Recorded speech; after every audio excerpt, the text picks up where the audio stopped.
It's off. Oh, is that it? There you go.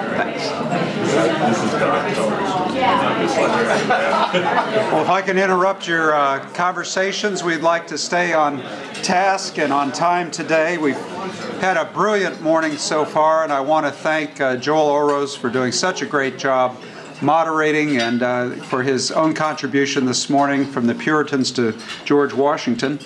And right now, we're going to have a very special treat. I'd like to introduce to you Bradley Birzer, Dr. Bradley Birzer. I'm going to introduce him as a scholar, a teacher, and a friend. Now, if you look at Brad's work, his output, say you Google him, you will see that he has written a bestseller. His bestseller is on Tolkien.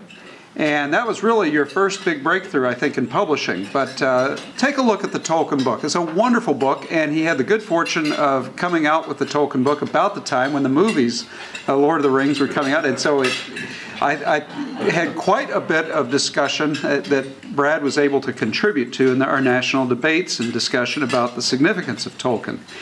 He's also written wonderful and accessible works on Christopher Dawson, and you're going to hear about his book today on Charles Carroll, the American Cicero.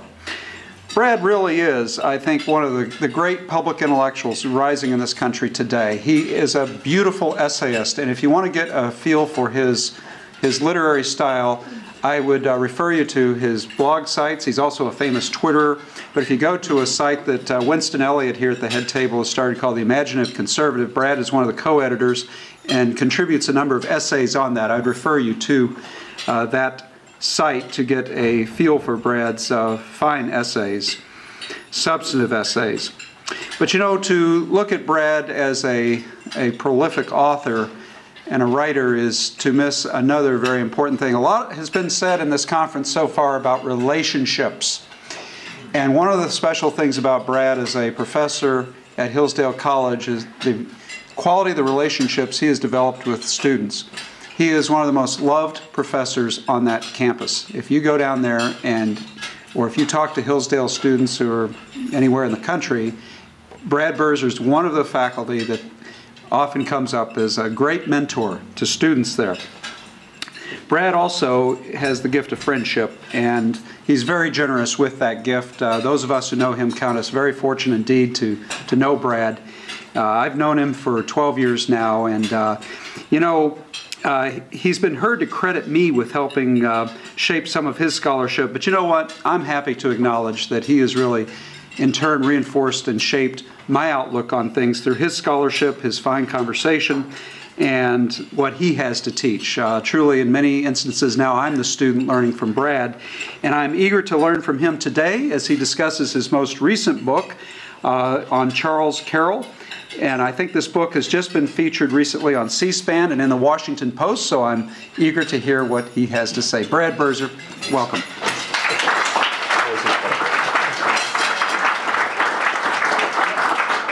I have no idea how to live up to that introduction. So thank you, Cleves, for that. That was extremely nice. I actually, as Cleves said, we met each other back in roughly 1998 through Winston, who's just moved, Winston Elliott, and his institute down in Houston, which has been affiliated off and on with both Houston Baptist as well as with St. Thomas down there in Houston. It's a great, great institute. And of course, you saw his wife today speaking, Barbara, with that beautiful talk. But I first read Cleves on a transatlantic trip. I was flying to Denmark and going there for Christmas. And Cleves was not on the plane, but I had an article by him. I had no idea who he was, and I read that, devoured it on the plane. Great sacred reading time, and it was wonderful. It actually was one of those things that changed my life, so it's been great. So I'm glad to have this continuing relationship with him in every way. Well, Cleves has asked me to talk about one of the founding fathers, a signer of the Declaration of Independence, one of the only men who dissented after signing, but then came back to it. He was also the only Roman Catholic to sign the Declaration of Independence, and that'll be an important part of the story. He was a Marylander by birth. He considered himself more, though, Irish than he did a Marylander, and there are reasons for that. Even though this conference is on the Presidency and Philanthropy, he never was president, obviously. We don't know when we're teaching our students, it's not Washington, Adams, Carroll. He's become more or less forgotten. Though he was, in 1796, considered probably the leading candidate outside of John Adams for the Federalists, which it never would have happened because of his Catholicism. But one of his closest friends was Alexander Hamilton, who was really pushing him on this and wanted to be able to put Carroll's name forward. And even John Adams said that of all the great men of this time period, only Washington would be more remembered than Charles Carroll. He was that well regarded during his own day and age, in part because of his education, in part because of his literary skill, but probably more than anything because of his personal integrity, which I think at the time really only rivaled George Washington's in terms of having both a public and persona, one that was commensurate with the other. He was the wealthiest founder, though, as far as we know. It seems to be the case that when he signed the Declaration of Independence, he was from the single wealthiest family in America, which is amazing considering the kinds of discrimination that he suffered because of his own faith. Again, we can talk about this in just a little bit. So we remember him, if we remember him at all, as the longest lived of the signers. He did not die until November 14th of 1832, 6 years after Adams and Jefferson died. So he was the longest lived of the signers, and though he was well known in his own day, he was forgotten towards the end of his life, and then right at the end of his life, he was remembered very well because he was this relic that went back to the signing of the Declaration right there in the middle of the Jacksonian period. He was a philanthropist, to be sure, and I've listed here just for me for today 4 things that he contributed to that I think are very important. Number 1, he was very influential in bringing Irish over. In fact, the Anglican Church was furious because he was sending agents over to Ireland during the American Revolution. He was recruiting Irish Catholics to come over to America and fight for the revolutionary cause. He was paying for their moves. And we don't actually know this from his letters. We know this from letters going back and forth in the hierarchy of the Anglican Church, furious about this Charles Carroll, who needed to be taken out, and taken out quickly. So that's one. Number 2, he is one of the founders of Georgetown University. Very important. Number 3, a lot of the land that Washington, D.C. now sits on was land that Carroll donated to the federal government. In fact, we know there's the Carrollton stop on the Metro, and that was all part of his land. And finally, number 4, he was the second president of the American Recolonization Society, and he considered this to be probably the most moderate course in dealing with the issue of slavery in America. So his wealth was certainly not ill-used. In fact, we know that during the American Revolution, he probably lost close to 1/3 of his own wealth, part of it because of inflation, but an equal part of it because he was helping fund Washington's army, as well as keeping the government afloat through his own private funds during much of the Revolutionary period. So this was a man who gave a lot, not just his talent and his time, but his treasure as well. But I want to jump forward to the last decade of his life, which I find this a fascinating time period. My own field, even though I've been chasing hobbits and other things, my own field is actually from the American Revolution to the American Civil War. And I'm fascinated by this time period for all kinds of reasons, but in particular because of the growing democratization in America and how that would play out, especially with things that have been talked about at this conference, with issues like philanthropy. De Tocqueville, of course, as Barbara brought up so eloquently in the last talk, the last panel, how he saw this and what this would mean for community formation in America. But I'll look here to Carroll because he did become a celebrated figure again towards the end of his life. There are other things, by the way, to know about him. He almost certainly was the author of the U.S. Senate, indirectly. He had designed the Maryland Senate, and that became the inspiration then, as Madison says, in Federalist 63 for the U.S. Senate. So in a very indirect way, he had a strong influence on that. But I'll turn to 1822, 1827, and then in the early 1830s with de Tocqueville visiting him to describe this man who had been sickly much of his life, but lived well into his 90s and was quite healthy at the end of his life, more so than he was during the middle of his life, which is very interesting. This is what one newspaper wrote of him in 1822. And imagine, he's in his 80s now. His hair was scant and white and silky, and his eyes especially were suggestive of great age. His complexion, however, was healthy, and tremulous as were his movements, they were quick. His dress was the knee breeches of the old school, and when I first recollect him, his waistcoat as long as we see in old-time pictures, and I never saw him except in a loose jacket, something that always resembled a dressing gown, or a frock coat. His manners were charming, his countenance pleasant and sprightly, and as one looked at Mr. Carroll, one saw a shadow from past days when manner was cultivated as essential to being a gentleman. In 1827, the great Josiah Quincy visited Carroll. And of course, he's going around meeting everyone he can, John Randolph of Roanoke, all the great figures of his day, and he meets with Charles Carroll. And he writes, and this is just a great moment here as he comes up to Carroll's estate in Maryland, right outside of Annapolis. On terminating my first call upon this very active patriarch, he started from the chair, ran downstairs before me, and opened the door, aghast at this unexpected proceeding. I, a Massachusetts man, began to murmur my regrets and mortification in causing him exertion. "Exertion!" exclaimed Mr. Carroll. "Why, what do you take me for? I have ridden 16 miles on horseback this morning and am good for another 16 this afternoon, if there will be any occasion for it." And so here he is in the last part of his life, truly an interesting figure. As Josiah Quincy wrote, indeed, he found this 90-year-old to be courtly in manners and bright in mind, and during a party, he clearly was the life of that party. William Sullivan confirmed this in his own observations. Mr. Carroll was rather a small and thin person of very gracious and polished manners. At the age of 90, he was still upright and could see and hear as well as men commonly do. He had a smiling expression when he spoke, and had none of the reserve which usually attends old age. He was said to have preserved his vigor by riding horseback and by daily bathing in cold water. He was a gentleman of the old school of deportment, which is sadly passing away, if not gone. And you can imagine what this would look like to have this one great symbol, except for Madison, left of the founding. And of course, Madison was not a signer. So the importance of the Declaration is brought forth so strongly after Jefferson and Adams are gone. And here is this great symbol, this oak, as Daniel Webster described him, who has survived and ready to leave his legacy to the next generation. But I think the most important person who met with him was de Tocqueville. And de Tocqueville came and spent a day with Carroll. He was, of course, the only person that de Tocqueville would have met who would have been directly associated with the American Revolution. And we can see that in the conversation that is described in the diaries of both de Tocqueville and Beaumont, that in that journey, there was a lot of evidence that we will find later as a part of the example and explanation of what democracy was doing to America, sometimes almost word for word from the diary in this conversation with Carroll appears in Democracy in America.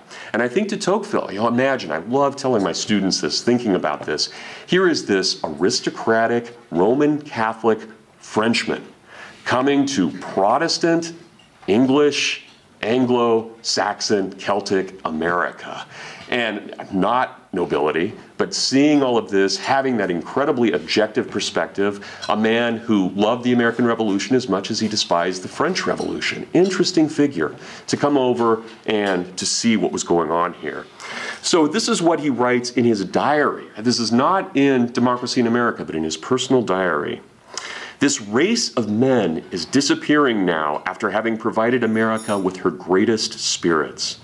With them, the tradition of cultivated manners is lost. The people become enlightened and their attainments have spread, but manners are lost and there is a middling ability that becomes common. The general tone and content of Carroll's conversation breathed the spirit of aristocracy, mingled sometimes in a peculiar way with the habits of the democratic government under which he lived and his glorious memories of the American Revolution. He ended by saying to us, "A mere democracy is but a mob, but the English form of government is the only one suitable for you. If we tolerate our democracy, it is because every year we can keep pushing our innovators out west." It's a fascinating take on America and not dissimilar in any way to what de Tocqueville says. De Tocqueville, of course, is not glorying in democracy. He is describing democracy. And the point that de Tocqueville makes that is so critically important is that as we move towards a society of equality, that equality can either be an equality of the lowest or an equality of the highest. Is our equality one that leavens others to bring them up to greatness, or is it one that that pushes them down so we are all at the lowest common denominator. And we see that conversation here. We see it in this description coming from Carroll and in this conversation. And I'll just quote just briefly from Democracy in America, one of my favorite lines, and it's something that I think, especially here on Constitution Day, we should remember the kinds of sacrifices that have been made from Leonidas all the way to Cicero, all the way to the great men and women who gave their lives in almost every aspect of Western civilization and in America. De Tocqueville writes, after discussing the problems with a bad equality, and there's a good equality too, right? We know that, but there is a bad equality. Men can never enjoy political liberty unpurchased by some sacrifices. And that's de Tocqueville, and there is something to that. And this is, of course, what we're talking about here today with the presidency and philanthropy. Sacrifices required for a res publica, for a republic to work, to function, to thrive, to continue to thrive, to pass that legacy down from generation to generation. And even in that last conversation, which was fantastic, it was wonderful, that we had in the meeting hall over here, notice the two visions we had. The vision one of private philanthropy, the other of a government directed, with the middle being presented by Hoover, trying to organize the government organizing these things. We can find the roots of all three of these visions in the Republican, small r Republican vision of the founding, and the willingness to give, the necessity to give to the community. We find those. Those are different expressions in the 20th and 21st century, and we could probably have a very vigorous debate in this room over which part of that aspect and tradition we like. But they all come from that same tradition. Private philanthropy, government philanthropy, or something in the middle. And I think Carroll, as one of the great Republicans of his day, and again, I use that as small r, as one of the great Republicans of his day, offers us a unique vision into the life of a man of his generation who is incredibly liberally educated, and educated in the Western and, for him, in the Catholic tradition. And what does that offer us? When de Tocqueville left the estate, this is what he wrote. He was very sad that he had to leave, and of course, Carroll will die within a year after de Tocqueville had left. There's no connection there, but he says in concluding after he left, "The striking talents, these great characters are so rare, and society without them is always less brilliant, but more prosperous." Interesting take on this. Right? What does fluency do to us? When Carroll died a year later, and again, this is just so much about the era, these are the headlines that ran around the country. Jackson declared a day off for all government workers. That had not been done since Washington had died. Of course, this is the last of the signers, so it's an important moment. But on November 15th, the day after he died, 1832, "Charles Carroll is no more," said one headline. Another, "A great man hath fallen in Israel." Interesting language. And here, my favorite, "The last of the Romans has passed into eternity." The last of the Romans. Right? It's just wonderful imagery. Again, thinking about the nature of a republic. So what was it then that Carroll brought to the founding? What was in his vision that he brought to the founding that added to the greatness of a Washington or an Adams or a Dickinson? As I mentioned earlier, this man, Charles Carroll, was raised in a society that was extremely intolerant of his religion. And that sounds strange to us because our textbooks, they love to divide each of the colonies into a different religion. Every major religion gets their own colony, that is within Christianity, gets their own colony. And of course, Maryland, well, that's for the Catholics. But that history is much more complicated than it might appear in our standard history texts. Carroll's family moved over, of course he's not born yet, he's not born until the 1730s, but his grandfather moved to Maryland to be the Attorney General in 1688. That's bad timing. That's really, really bad timing because, of course, this is the moment of the Glorious Revolution. When William and Mary are brought in, James is kicked out, and that means that his grandfather no longer holds his position. And not only does he no longer hold his position, but the new government, which has performed nothing less than a coup in Maryland, has now made it absolutely illegal, absolutely, to be a practicing Roman Catholic and be a part of the public sphere. So much for Maryland being the great Catholic colony. Now, I'll jump back just a little bit to probably the most tolerant law passed in the world at this time. In fact, I would go as far as to argue that maybe outside of certain parts of the Dutch Empire, there was no freer society in the world than in Maryland prior to 1688 in terms of religion. Now, how they enforce that religion and how they enforce that religious tolerance, I should say, is suspect, and it grates on us because there are a bit of, some violations of free speech. But I want us to look at the law itself to think about what they're trying to do here.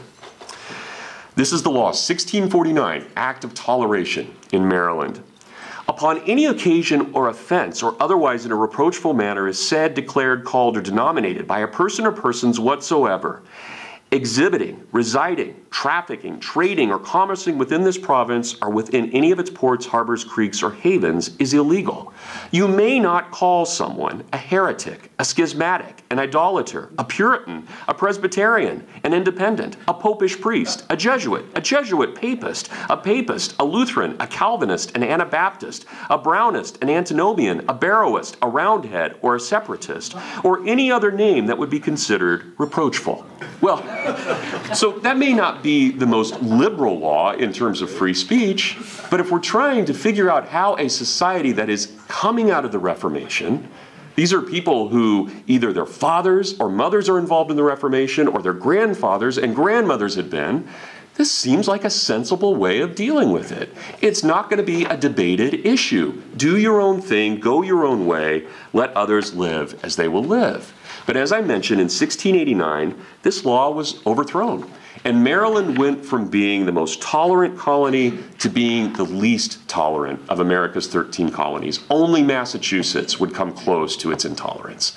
But Maryland was even stricter than Massachusetts. And of course, in Massachusetts, if you were intolerant, they just kicked you west. Right? In Maryland, it's a little bit different. They don't want you to go west. They want you to be an example, and a bad example. So in 1689, as I mentioned, they made it illegal. Over the course of the next several decades, and I'll put these in pretty general terms here, but it becomes illegal for a Roman Catholic to participate in politics in any way, to represent himself in a law court, or to represent someone else. So they're kicked out of politics and the legal realm. It becomes illegal to have a public chapel. Then it becomes illegal for a bit to have a private chapel, but the Queen says that's going too far, and she vetoes Maryland's legislation on that, so they repeal that. But Maryland gets back by passing a law that says if you raise your children in a Romanist fashion and continue to do so, they can be taken from you and moved to England to be raised by a strong Protestant family. That's astounding. We won't see things like that until the Progressive Era and the removal of Indian children from their parents to be educated in places like Carlisle. It's striking to see this kind of heinous behavior towards the humane. So Carroll, because he is raised as a Roman Catholic and is to be educated in a Roman Catholic fashion, leaves at the age of 12 for France, leaves his family, is sent to France. In 1748, he will not return for 17 years. He spends that 17 years earning a BA at a French university, at a French college. Then he earns a master's, actual master's. I didn't even know such things existed in France at this time period. I thought that had been abolished earlier towards the beginning of the Reformation, a master in arts in philosophy. And then he went on to study civil law in France, and then he went to the Temple in England to study common law. An amazing man. Next to John Dickinson, probably the most educated of all of our founding fathers. So I say all of this, it does have to do with philanthropy. I say all of this because this is a man who knows what it is like to live in a repressive society, a man who is a minority in a repressive society. And when he comes back to Maryland in 1765, he has behind him an incredible amount of wealth, but absolutely no political or legal standing in Maryland. He has to find some opportunity to become involved because he has been raised in the classical and Catholic tradition, which sounds very much like what Brian, my fellow domer, was bringing up in his talk. In fact, I thought I was hearing Father Hesburgh for a moment when I was listening to Brian. And of course, that is to be a good person, to actually be a man, to be human, you must give of yourself to the community. That's the tradition. That is in the best of the Greek city-states. That's in the Roman Republic. It's in the medieval period. It's in the Reformation with men like Thomas More. You think about these examples that are there throughout the Western tradition of giving to a republic, whether it's a small Greek republic or the Roman Republic or the Christiana Res Publica or the Americanus Res Publica. All of this is part and parcel of understanding oneself as a citizen of something larger than what one sees immediately in front of one's eyes. And so I titled my own work on Carroll, the American Cicero, not because, like Cicero, Carroll was martyred. He did not have his head and hands removed. He was not the orator that Cicero was. But the thing that they had in common, besides the fact that Carroll considered Cicero his best friend until he died. In fact, when he was interviewed towards the end of his days, people said, all of your friends from the revolution are gone. How do you keep company? And he says, well, daily. I keep company by reading my Cicero. He talks to me and I talk to him. I tend to be the louder one. So this is Cicero, before, of course, his own martyrdom in Rome. A human being is endowed by the supreme God with a grand status at the time of creation. It alone, of all types and varieties of animate creatures, has a share in reason and thought which all other creatures lack. What is there, not just in humans, but in all heaven and earth, more divine than reason. What is, when it is matured, it comes to perfection. It is properly named wisdom. Reason always forms the first bond between human and God. Now, that is not something that we would not expect to find during the 18th century. That sounds like perfect Enlightenment thinking. But in Carroll's respect, it does not come from the Enlightenment. It comes out of the stronger, larger Western tradition that argues that men and women are all citizens if they are of goodwill and are willing to sacrifice themselves for something greater than what they have immediately in front of them. And we know from the work of people like Forrest McDonald and others in the American Revolution, Gordon Wood, that far more than merely the right to pursue one's own self-interest, that in fact the founders were first and foremost concerned with virtue, virtu with a manly power, as they would have described it. Again, the willingness to give to another. To pursue avarice was a vice. It may be natural, but it was a vice. And the founders had to reconcile that. How do we have a free society that pursues virtue? How do we have virtue that is chosen and not imposed upon the people? How do we make sure that we don't have everyone chasing after their own private wealth, but instead work for the commonwealth? That is a question that we have wrestled with since, I was going to say last night, but probably since Adam and Eve had to leave Eden, right? Whether we take that literally or as a story. Is this not the story of humanity? This wrestling of these things. Think about Dante and the whole juxtaposition of Purgatorio with its vices that can become virtues, and hell, which of course is nothing if not purely vice-ridden. People will not ask for forgiveness there. Carroll is brought up in that atmosphere. He is brought up in that, and he understands this. And I will say it's not just Carroll. This is a world that we have in many ways lost, though it can always be reclaimed. I'll read to you. I love this. This is so great. I think it tells us so much about the time period. These are the entrance requirements for King's College, now Columbia. You couldn't keep calling it King's College after the Revolution, of course. These are the entrance requirements for Columbia College in 1770. When a student, age 14 or 15, enters college, he will need to prove fluency in Latin and Greek. He will need to read and translate from the original Latin into English the first 3 of Cicero's select orations and the first 3 books of Virgil's Aeneid, and to translate the first 10 chapters of the Gospel of John from Greek, not into English, but into Latin, as well as be an expert in arithmetic and to have a blameless moral character. Those are the entrance requirements. I'm sure it does. Hillsdale does too, I'm proud to say. I mean, think about that for a moment. Can you imagine coming to college at age 14 and being fluent in Greek and Latin, and not just being able to translate to English, but actually move fluently between the 3 languages? We're talking about a very small percentage of the people, and yet when we look at the American founders, Should it surprise us that Washington, D.C. does not look like London? Does it? It looks like Rome. It is designed to be a republican city. The architecture itself speaks volumes. And so we know that this is what they're thinking when they sign their names. They sign it Publius. They're not signing it Burke or Pitt or Chatham. They're signing it Publius. And they're signing their names from the great period of the classical world. And this, I think we have lost this understanding. And I think if we are to understand what the founders were trying to do, we have to recognize that this was absolutely essential to who and what they were. One of my favorite historians, a man by the name of Trevor Colburn, has written, "The revolutionary leaders were men of substance. They were propertied and they were educated. More importantly, they read. And what they read made it easier for them to become rebels because they did not see rebels when they looked in the mirror. They saw transplanted Englishmen and the rights of expatriated men. They were determined to fight for inherited historic rights and liberties." This was their goal. They're looking to the past. That doesn't mean that the Constitution is somehow a plagiarizing of the past.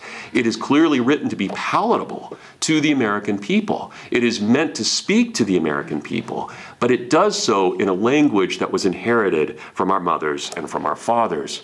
When John Adams, the very first American to argue for independence, was asked, "What are these principles that you keep talking about, these Whiggish revolutionary principles?"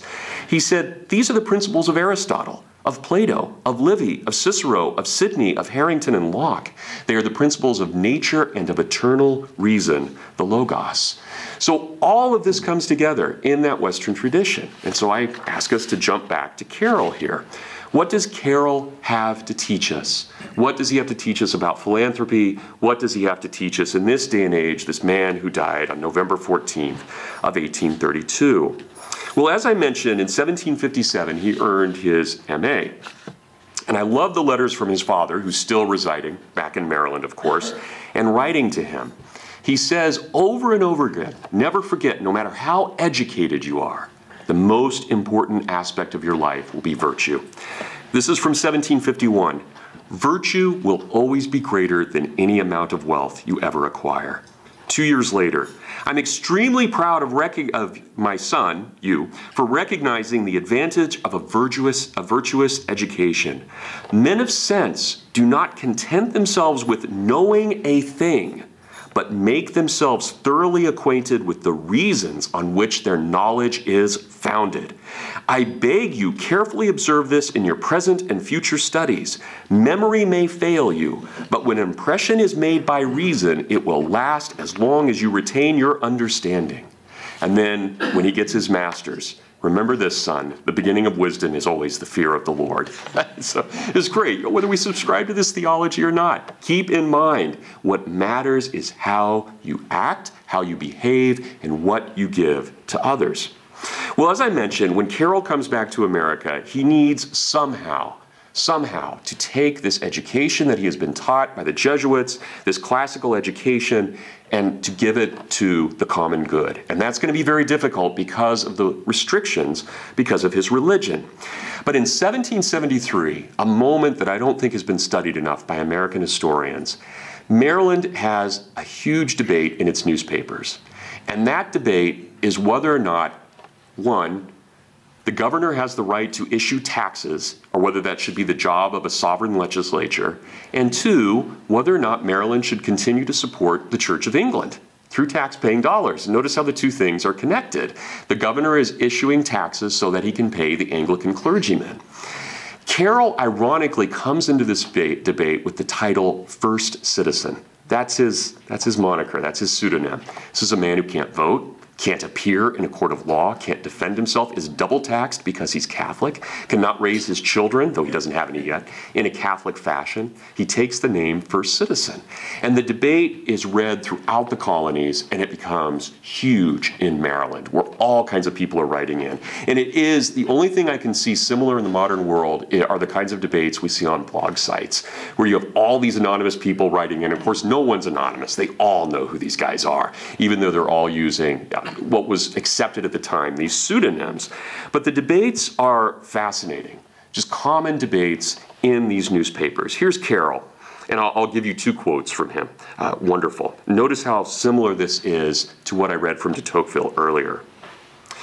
After quoting Horace and Swift and Hume and Blackstone, after quoting many of the greats, he says, "We must remember that proper liberty always comes from the limited power of the sovereign. Only a vigilant, wise, and virtuous people will ever maintain their freedom. Not a single instance can be selected from our history of a law favoring liberty that was not obtained by the spirited, steady, and unanimous conduct of the people. The Great Charter, the Magna Carta, the several confirmations of it, the Petition of Right, the Bill of Rights, and Parliament itself were the happy effect of this steady pressure by the peoples. The liberties which the English under the Saxon kings were wrested from by their Norman conquerors, those invaders changed almost entirely by introducing their ancient understanding of a new system of government, new laws, new language, and new manners. As typical argument at this time. Anglo-Saxons were virtuous, the Normans came in, overturned it. We as Americans will reclaim that." Well, I'll end this section with this quote, and then I'll conclude my talk. This is at the end of the debates. Both of these guys who are debating are very well educated, very, yeah, I about said upper crust. Financially, that's true, but obviously in Carroll's case, that's not quite true, but certainly financially well off. The debater, the man that he is debating, is a guy by the name who's also fascinating in and of himself, Daniel Delaney, who had been one of the great writers earlier on in favor of American independence, but now he's shifting and he'll ultimately become a loyalist. He takes the pseudonym against first citizen Antolon, and I still have not figured out why. There is no classical reference to Antolon. The only reference I've found is that Antolon means volcanic ash that has been burnt several times. I don't know if that's what Delaney wanted to be, but that's unfortunately how we remember him. He says that Carroll's entire debate has been one based on malice and envy because he is merely a papist who will never enjoy society.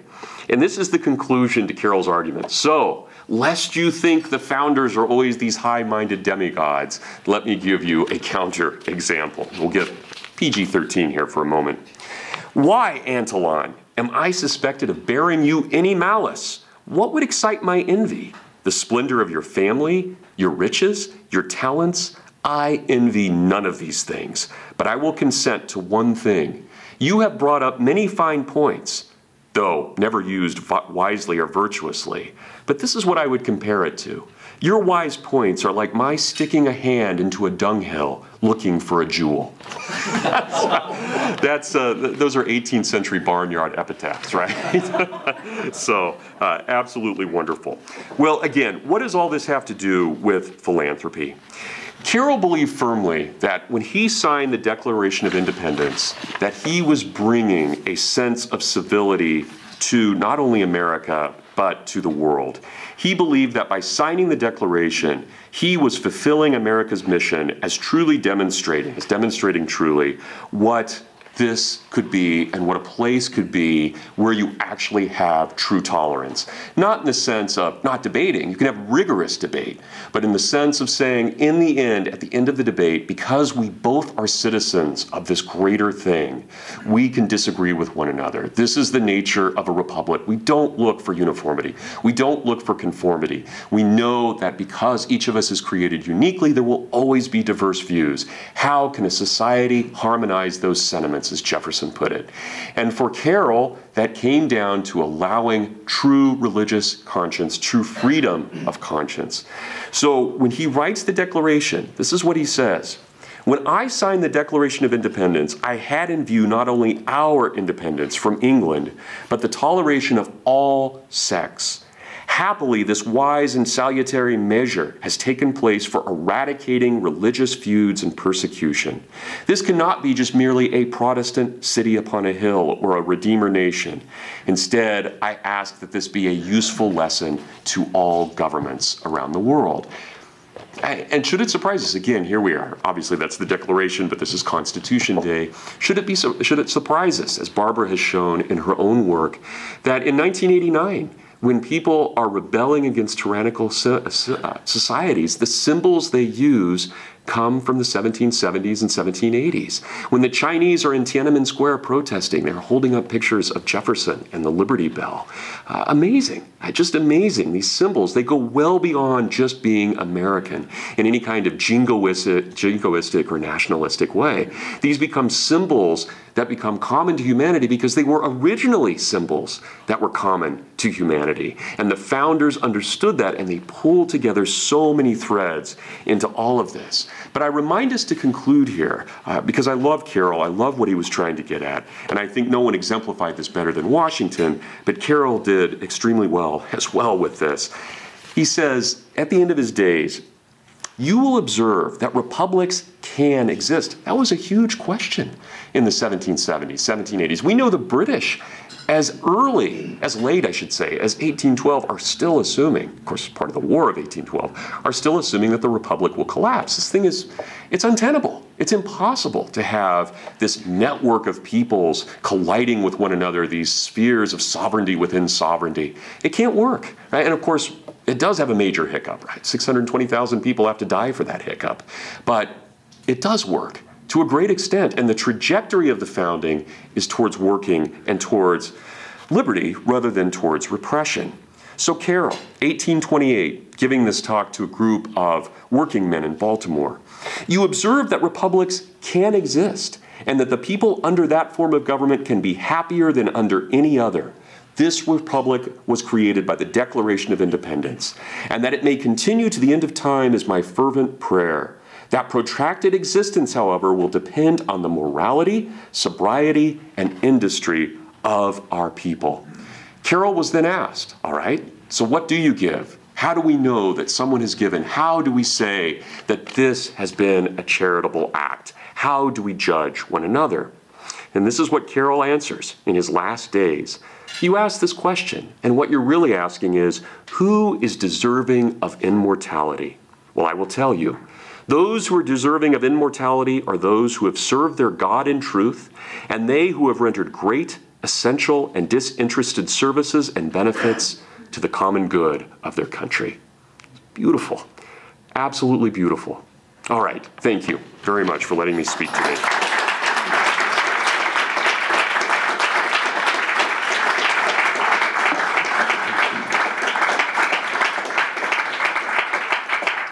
We have some time for Q&A. Great. Do we have any questions or comments? Yes, sir.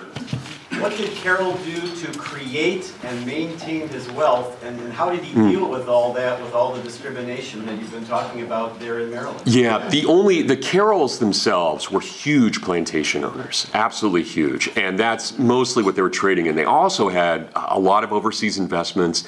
Carroll, Charles Carroll III, so he was called Charles Carroll of Carrollton. It was Charles Carrollton, Attorney General, then Charles Carroll of Annapolis. He's the third, Charles Carroll of Carrollton. He was the banker for financial advisor, basically, for Jefferson and other figures, even though he and Jefferson clashed politically. They had a very good working relationship financially. He tried to do what he could to get Jefferson out of Jefferson's debt.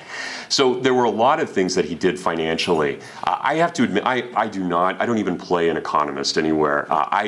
That was one aspect of him, the whole business side, which is, I admit, crucial to who he was, that I just ignored in my research, which is a deep flaw in my own work. But I didn't know it, I couldn't speak to it. But from what I do know, my limited understanding of business and economics, he mostly got this from typical kind of mid-colony plantation owning. Now, it's a great question, of course, because how is it with all this discrimination he can protect that? The one thing that was allowed in Maryland was for Catholics to own property. They still had to pay double taxes, double a Protestant.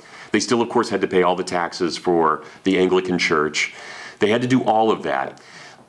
And during time of war, they could have their land confiscated without notice, as someone would show up and take it. But what the Carrolls did that was very smart is, from the beginning, they began giving this kind of financial advice. It wasn't just the Charles Carroll, the signer, who did this, but his grandfather and his father. They became essentially the bankers of Maryland. And by doing that, they became almost untouchable in that manner. But even his father, and these are practicing Roman Catholics, his father would not marry his mother until Charles came of age, until he was 20. because he was afraid that if they had a legal marriage or a marriage in church, that it would be a violation of Maryland law and that their property could be confiscated for that. So he lived out of wedlock with his wife for 20 years and married her once Carroll turned 20 and, strangely enough, got his master's degree. I don't know why. Maybe that was something the father really wanted, but that was it. And it was shortly after that that Carroll then takes the name of Carrollton, identifying himself with the family. It's amazing. But he was, from what I can tell, and again, I'm no expert on this, but everyone said he was the wealthiest man of his day and age. So he had a lot to lose.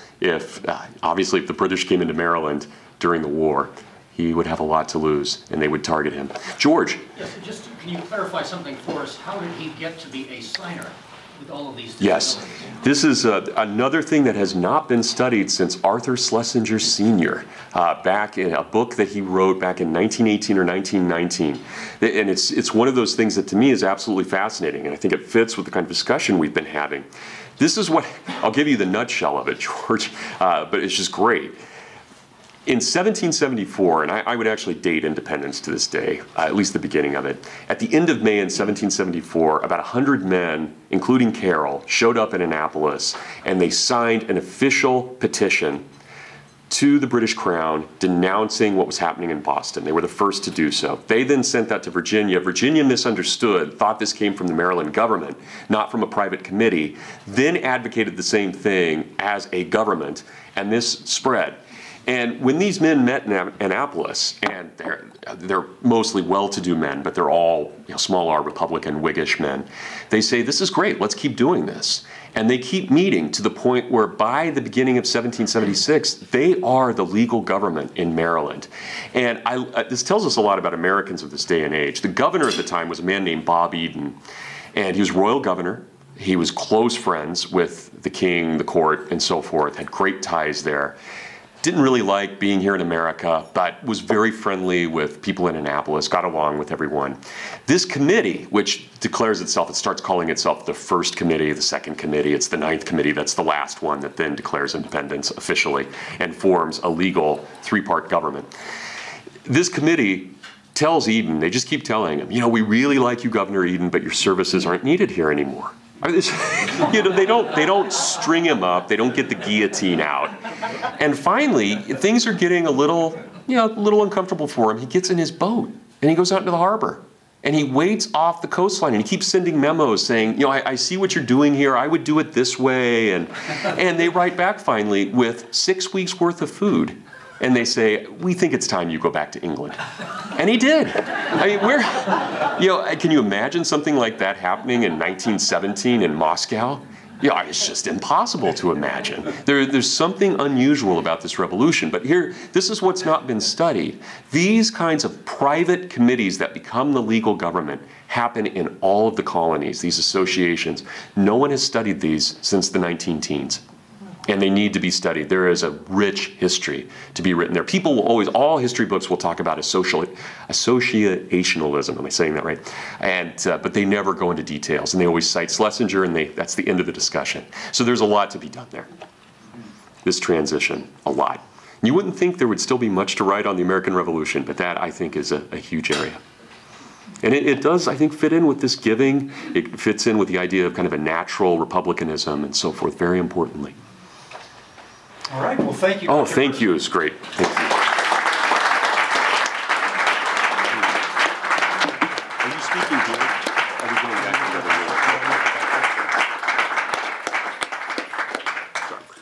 room? Well, with that, let's take a short break and let's reconvene over at Moosmore Auditorium.